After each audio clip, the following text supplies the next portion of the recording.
বর্তমানে যে সময়টুকু আছে ওইটুকুকেই যেন আমরা খুব ভালোভাবে ভোগ করি, কারণ ভবিষ্যৎ কী আছে জানি না। 1 সেকেন্ড পরে, কয়েক মুহূর্ত পরে আমাদের কী হবে আমরা এটা জানি না। সুতরাং আমরা ভবিষ্যতের কথা না ভেবে বর্তমান যে সময়টুকু আমাদের সঙ্গে আছে এইটুকু আমরা সুন্দরভাবে উপভোগ করি।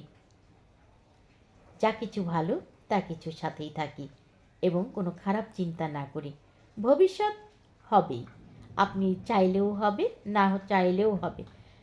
তবে আমরা সাবধানে থাকতে পারি এবং সৃষ্টিকর্তার কাছে বলতে পারি আমাদের ভবিষ্যৎ যেন ভালো হয়। তবে ভবিষ্যতের দায়িত্ব সম্পূর্ণ সৃষ্টিকর্তার কাছে দিয়ে আমরা নিশ্চিন্তে থাকি এবং আমাদের বর্তমানের কাজগুলো যদি ভালো হয় তাহলে অবশ্যই আমাদের ভবিষ্যৎ ভালো হবে, এই বিষয়ে নিশ্চিত থাকতে পারি। সুতরাং আমরা অবশ্যই আমাদের চলমান সময়গুলোকে আমরা ভোগ করব খুব সুন্দরভাবে। ভালো থাকবেন সবাই।